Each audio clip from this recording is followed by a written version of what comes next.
Welcome. These will be my thoughts on 5 Days to Midnight, Season 1, Episode 5, Day 5, the finale of the season and show. I believe the show is rated something like TV-14. Certainly this video will be. And yeah, another episode that I absolutely loved. So, I think I will just dive right into more or less chronological. So yeah, as usual, they do a pretty good job catching you back up. There's a little bit too much for it to all be in the previously on, so instead, yeah, at the, fairly early in the episode, we get a couple more things. You have JT saying, I'm trying to prevent my death later today, and, like, hypothetically, if this was the first episode you tuned into, yeah, that's the elevator pitch. That's what this show's about. That's how they got butts and seats and eyes glued to the screen for the boob tube. And the, let's see. I think that brings us to, yeah, I love the way that this episode has everything converge. Very, very effectively done. And let's see.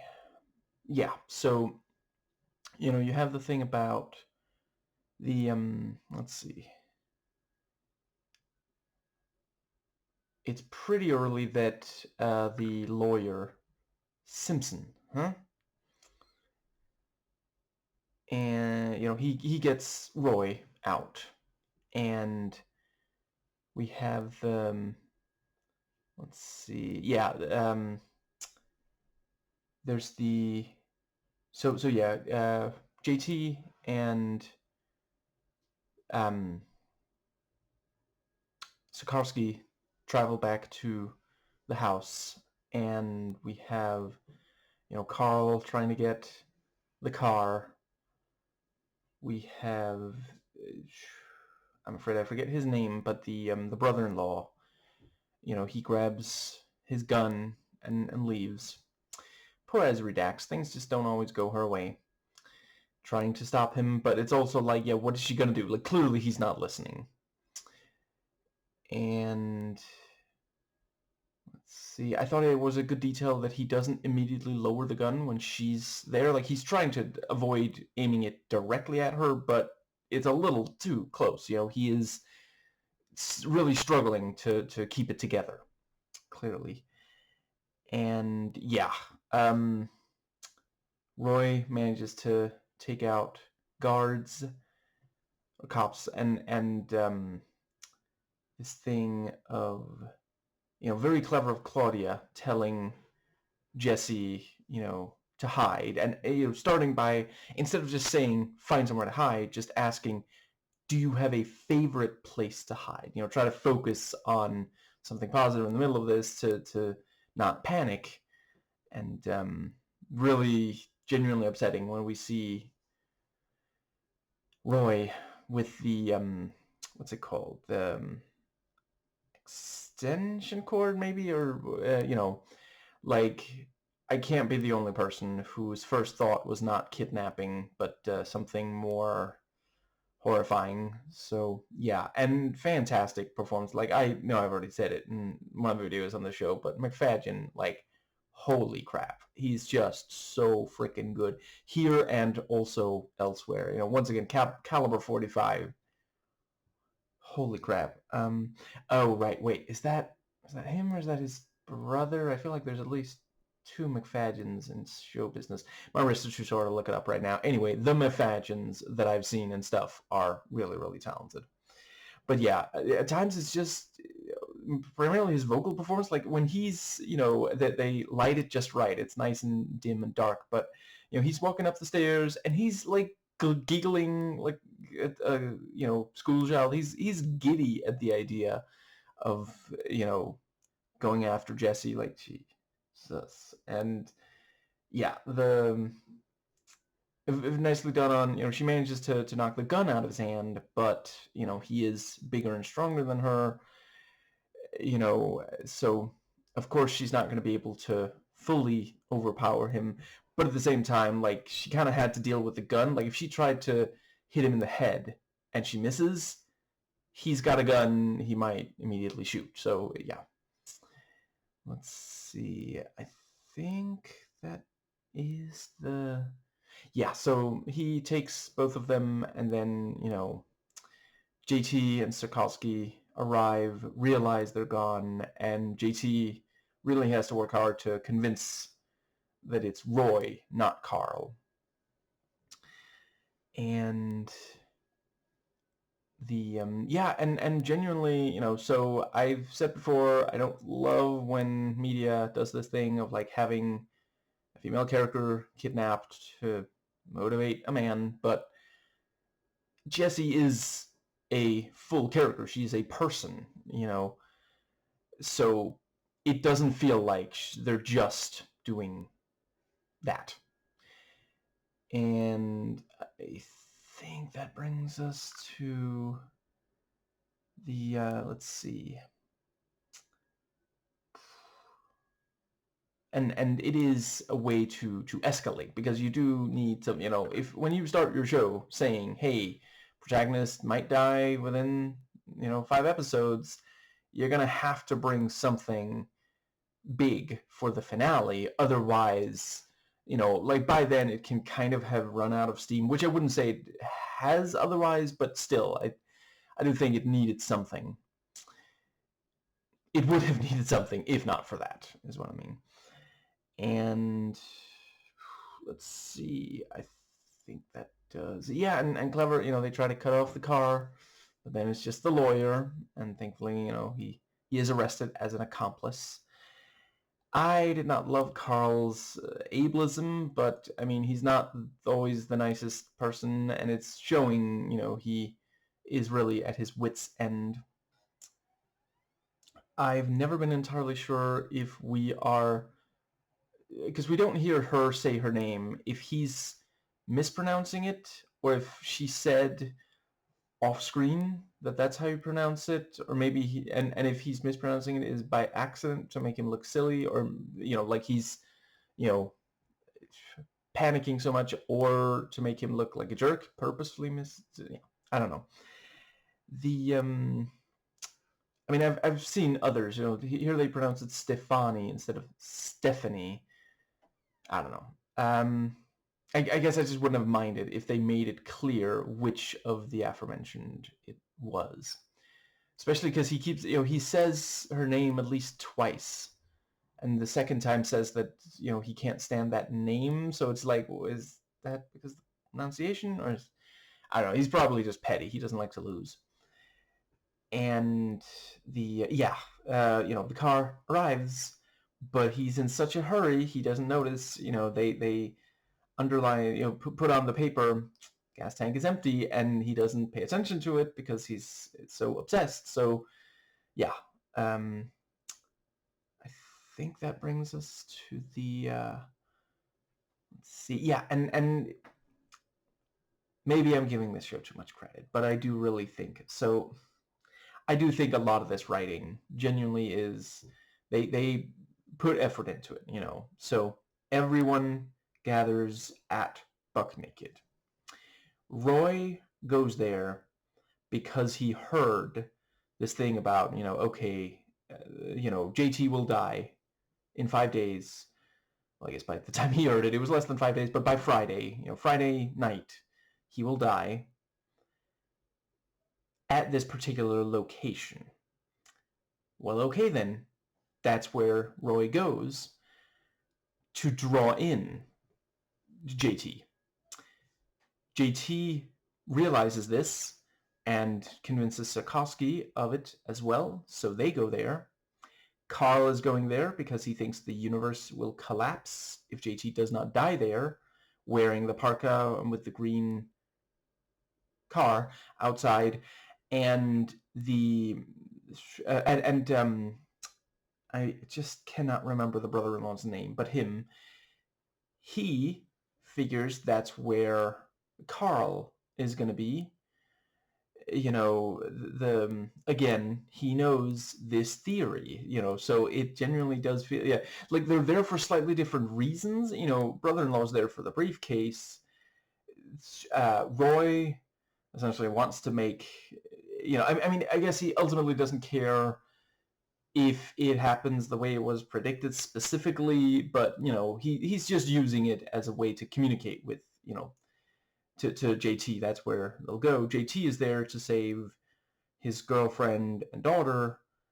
Carl is there to ensure that JT dies. That like it's they have different motivations, but it does all come together in a way that like watching it, I didn't feel like, wait, why is this person doing that? Like no, everyone, and there's a sense of desperation. Roy, because he is, he finally found her, and he talks about, oh, they were laughing at me. There's that thing about men fear women will laugh at them, women fear men will kill them, and that is very much on display here. So he wants to do it as soon as at all possible. GT obviously realizes, girlfriend and daughter are in mortal danger. Sokowski, I mean, ultimately he wants to, we learn later it's for the 12 mil. Carl thinks that if he gets there just a little bit too late, the universe will collapse. And brother-in-law, how's he going to find Carl again if he misses him here? And he did miss him with every bullet so far. I think that does pretty much bring us to the... yeah, you have the thing where... JT gets on the horn and is like, is Roy Bremer still in prison? And, I just want there to be an outtake where the response is, you didn't say Simon Says. And, I mean, I do appreciate he's not allowed to, the person on the other end is not allowed to give information like that to someone who is not a cop. If they're on a cop radio, that might mean they stole a cop radio, so it's especially, like they're probably sitting there thinking, okay, so I guess I should send a patrol car to stop this person from, or something. And it's especially confusing because Sarkovsky was on the radio just then, so it's like, did he knock him out? What happened there? And I think that does bring us to so yeah, the various ones. I also think it really works that they arrive slightly different times. All of them are in as much of a hurry as they can be, but they start different places, and there are Carl, for example, has to deal with the car one letter off from his name. I guess a car is a Carl that took an L? No, other way around. Scratch that, flip it, reverse it. Yeah, so the, let's see. Yeah, and Roy, again, they're the, he threatens by doing something, that he'll do something to himself. And it's just like, holy crap, they really went all in on making him, he is a Saturday morning cartoon villain, it's wonderful, and he just nails it. He understood the assignment. There's no holding back.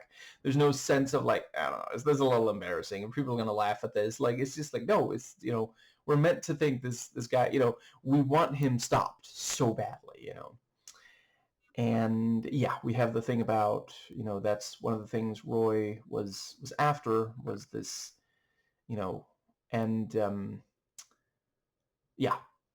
JT doesn't know, but Sokowski found out. And I will say I'm a tiny bit unsure. I guess originally it was Roy, right? Because Carl only went after JT when he saw the case. Claudia does not have a motive. I mean, I guess it's not impossible that maybe it was brother-in-law. But, yeah, and I mean, why wasn't Sokowski present for... Was it Sokowski for money, and then he wasn't present at the autopsy because of that, maybe, or some, I don't know. I'm not entirely sure, but ultimately it's not that important. It is the hook.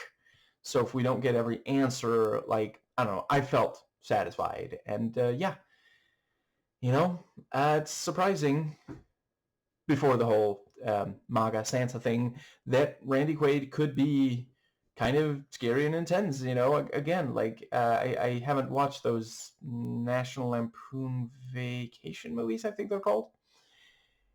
But, I've seen clips, and I think I have seen him be funny in at least one thing. I just cannot place it. Yeah, and genuinely the very, very tense standoff, and this thing of, like, ultimately the yeah, and Claudia pointing out, we're not accomplishing anything by yelling. So she gets everyone to shut up. And the oh right, actually, you know what? Before that, I want to say, yeah, this thing, right? Yeah, he, even just to make absolutely sure that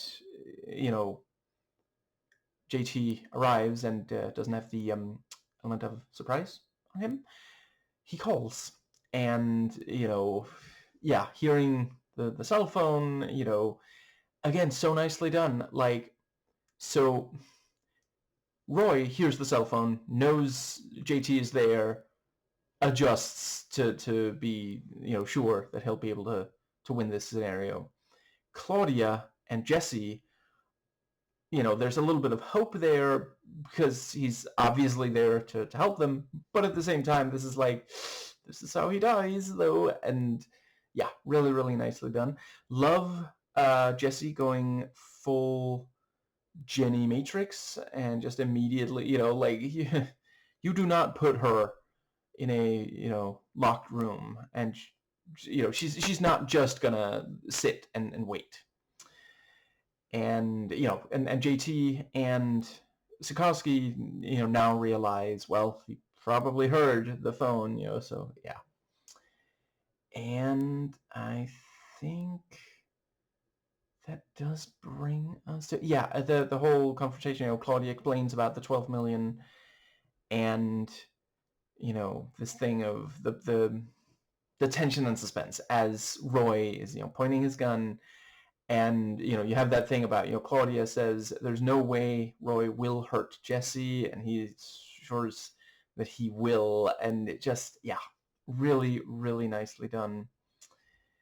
Edge of my seat, honestly. And even though I remember how it ends, each time I watch this, edge of my seat. But yeah, then Sikorsky waits for the exact right moment and shoots. And it's one of those things, I think cops call it a good shooting. Although, wait, is that what they say to refer to when they shoot an innocent person and get away with it? I forget. It's been a while since I watched Propaganda. But the, I guess it's a good time to say, Skip Intro does fantastic videos on Propaganda.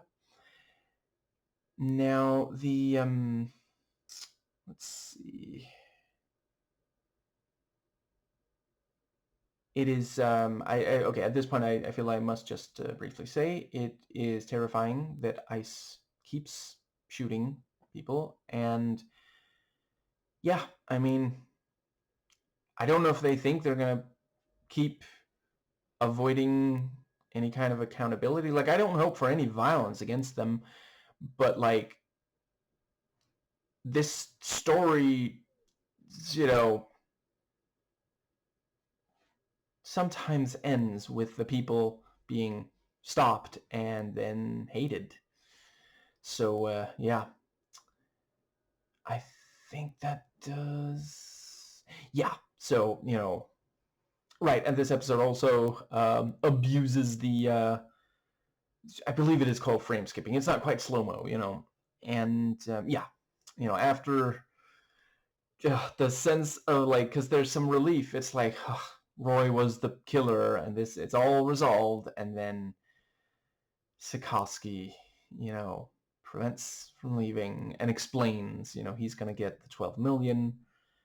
And yeah, like, holy crap. And then, Carl and brother-in-law, and yeah, very nicely done. Because, like, of course, both of them, like, you can understand brother-in-law shooting because he thinks he's going to lose his wife and his lifestyle. And I mean, it is very clear rich people in the real world as well are willing to do just the absolute worst thing possible to maintain their wealth. That is, yeah. So that I really do appreciate that, like, about this show. The people who do the worst things, it's basically like greed. Like, Sikorsky's doing fine. He's not having money problems. The brother-in-law is, sure, but like, sell some stuff. Like, all you're gonna have to do is get used to living at a, yeah, like, you're not gonna have the same status. You won't have as much wealth. And to some rich people, that is a fate worse than death. That is worse than being a murderer. I'm not saying every single rich person has personally killed someone, but if you dig deep enough, the wealth tends to have hurt, sometimes even killed people. That is sad but true. Feel free to check my math. I think... But yeah, so, brother-in-law's shooting because he thinks this is life or, for him, he's acting like it's life or death, even though it's just social life, And Carl, I mean, yeah, he's shocked by the gunshot, so he loses control of the car, and that was also very nicely done. That is the biggest set piece of at least the 3 episodes I watched. Again, it's been a while since I was able to watch episodes 2 and 3, but I as far as I recall, it is the single biggest set piece. And yeah, well done. Good way to spend, obviously some money went into that. They had to, they actually did crash a car. That is not CG. The CG of the show is not quite convincing enough for that to have been. They actually, had, yeah, crashed a car into this, yeah, a building or a set or something, and let's see, I think that, yeah, I love that, let's see, it was, what's it called? The laser pointer. Jesse used the laser pointer to save lives, so yeah, like, several things there going on that I love. She freed herself. She didn't need help to do that. She used her smarts rather than violence. Like, it would have been so silly if she, like, threw a heavy object at Roy. Like, what? But... And she loves that laser pointer. It was her pre-birthday present, So, yeah. And she uses it every so often, and she... Yeah, it's it's the kind of thing that would absolutely work. Like, you can be temporarily, blinded by one of those things. It's a very powerful light source, And let's see, yeah, she's the one who saves her father, as she has been working hard to do for a work week, And I think, yeah, I mean, listen, call me woke if you think that's an insult. I'll take it. I prefer to use the term progressive because that's, I found that a lot of people don't take seriously if you self-identify as woke. But I love that technically Tarkovsky plays a role in it as well, but he turns out to be a bad guy, But part of what saves the day is the daughter and the girlfriend. They save his life. They save JT rather than him, So yeah, and obviously over the course of the show, it's been a team effort. It's yeah, and that's, we need less, like, individualist propaganda. That, like, it... I get it. I used to love it as a kid, but then after a while, you take in some leftism and some more leftism. I've always been taking that in, but you realize, oh hey, it's actually just it's there to convince us to worship rich people because they act like, oh, I did all this myself, and they get ever so upset when you point out that's literally not true, like that's impossible. A huge part of why rich people are wealthy is that they or their ancestors took from people who had stuff that needed that stuff, and now the rich people are sitting on it because it makes them feel big. It makes them feel like, I don't know, maybe it wasn't so bad that their parents didn't really love them, or maybe their parents' love just wasn't quite enough, but yeah, it's not healthy, and it's getting people killed, and they should get therapy instead. Now, I think that does pretty much bring us to, yeah, I love that thing about, well, there's more than one Professor J.T. Neuermeyer in this family. If you account for the next 50 years, Jesse Tracy Neumeyer, and it's so corny, and I can't help but love it. Like, yeah. Moving on. The, let's see, and that is also genuinely really clever. Like, she spent 50 years, I guess it's possible she didn't spend all those years, but she, spent some time making a time machine, which is, if you think about it, very smart, because then you can travel back in time, give the time machine to your younger self, and not have to go through all that time of making the time machine.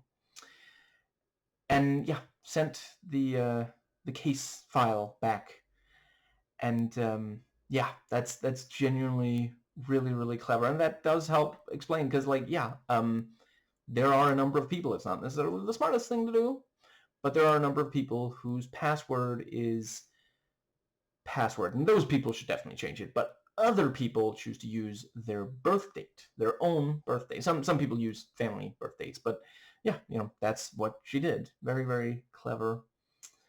And I gotta say, the first time I heard that, I hadn't even thought about it, but yeah, it's actually hers. That's why it says JT Neuermeyer, because like there's no room on that thing for Jesse Tracy Neuermeyer, so yeah. And let's see, I think that does cover it. Yeah, I thought, if there are some stories that don't need happy endings. I think this time it was so hard-earned, and it's just so cathartic to see, yeah, they really are going to be one big happy family. It's just, yeah. And I guess they're rich, too. I hadn't even really thought about that just this second, but she inherited from Roy, so technically they're also, yeah. And yeah, I like, Carl, like at first he's like, what's, how is this, but then, no, it's the same case, and he looks at it and is like, oh, now it's the, Bremer Sarkowski murder, and it says it has been solved, which, like, yeah, the it was, because the I don't know if the cops were told everything. I mean, I can imagine the time travel stuff was probably kept out of, but yeah, I mean, Sarkowski, they might have actually claimed that Sarkowski like kidnapped JT, and that's why he's at buck naked, and I do wonder if Carl got in trouble, but yeah, the others, like, some of them were kidnapped. Sarkowski shot Roy, turned the gun on JT, who shot him. Like, it's self-defense, open and shut case, And that was also, again, I did not think about that when we first see him find the bullet. I forget, I think that was that the end of episode 1 or episode 2? It was early. No, wait, yeah, I saw it, so it can't have been episode 2, unless it was the first 7 minutes, but yeah. It happened early, and, I just didn't even think about, oh, that's going to be used later for the, yeah. But, yeah, and the thing about, you don't have the balls, or the bullets, in case you had the balls. And that is also very clever, because, like, yeah, he couldn't quite bring himself to shoot and maybe also now he's had more time to like that's the thing, the greatest teacher failure is he was not able to shoot Roy, and fair enough. I think the finale is better off for it in the bathroom, but the now, and it's perhaps also the fact that when he was about to shoot Roy did not have a gun on him. Now Sikorsky does, so yeah, very, very nicely done on that. And the let's see, I think that is the right. And I also appreciate it's not some silly Hollywood thing of how Jessie is able to get out. Like the thing she does, let's see, she's got like a screwdriver or something, and she's like using that to get into the wood, and like and she's thinking like a scientist. Like that makes so much more sense than like, I don't know, throwing stuff at the door and see what breaks it or something. But yeah, you can remove the lock from a door, like from a wooden door like that, and okay, so it's not entirely un-Hollywood. I have seen it in some Hollywood stuff, but it's not something that wouldn't work, is what I mean. And I think that does, honestly, right now, I actually don't remember. Did the brother-in-law survive, or did he get run over by the car and killed? Like, at that speed, I wouldn't rule out that he got killed by that. And I can imagine that, at least some of the 12 million might be shared with, Esri Dax, Nicole DeBoer, if that's how you pronounce her name, and she also did seem like she was less, like, certainly not homicidal, in the face of losing their status, I mean, she could so easily, you could have had her say, oh, you're gonna go shoot a guy to get us money? I'll drive.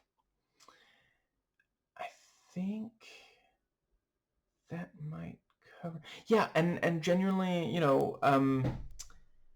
over the course of the episodes, there was this talk about like, well, how much can you change the future and past? How much can you change when, if someone dies and it's like fated, and Boomer will live, and now so will JT. And it is this, I think there might be a name for that kind of time travel paradox. I forget, but this idea that something significant has to happen there. It doesn't have to be the thing that used to happen there, and right, that's maybe also part of why it took 50 years. Maybe some of the time was the time machine, and some of the time was time research to figure out, hey, is it okay if I like mess with the time-space continuum? Like, will that really destroy the world, And let's see, I think, does that pretty much cover? Let's see. I feel like there's at least one more thing that I really want to make sure to say. So but yeah, that explains why Carl is willing to accept, okay, no, for sure, we are not, JT does not have to die. And yeah, at first he's like, I'm sorry, I'm gonna miss you, but I gotta do this, and then he looks at the case, and yeah, it clearly is the same case, because the he checks the little paperclip, and I think that might cover. Let's see. I'm going to real quick fast forward through the entire episode in my head. Yeah, I thought it worked really well. There's so much of this that is like tension and suspense. Like it hits the fan almost immediately in the episode, and the rest of it is trying desperately to fix the situation. That's like not every, I mean, I'm looking at IMDb right now. This is listed as part action. That is one of the genres that is listed as. Not every action finale has to be action-packed. You can do other things. It can be, but it can work really well. And, again, it was earned. So much stuff up to this episode is like mystery. Honestly, yeah, really, when this episode starts, the mystery has essentially been resolved, other than the mystery about, well, will this destroy the universe if JT does not die? And of course, the mystery of, we, the audience, still don't know, will he die? Because they've tried these various things and it does not seem to work. He wasn't able to stop Carl or his brother-in-law or Roy, so yeah. Let's see. I think that does cover. Yeah, we'll do the review. It's possible I'll upload them like immediately after each other, so to you it might look like no time at all has passed. I will say, you know what? You learn something new every day. When Roy takes out we see him take out one of the cops, I have to admit, I never would have guessed that it would be a good idea to bring a cat to a gunfight.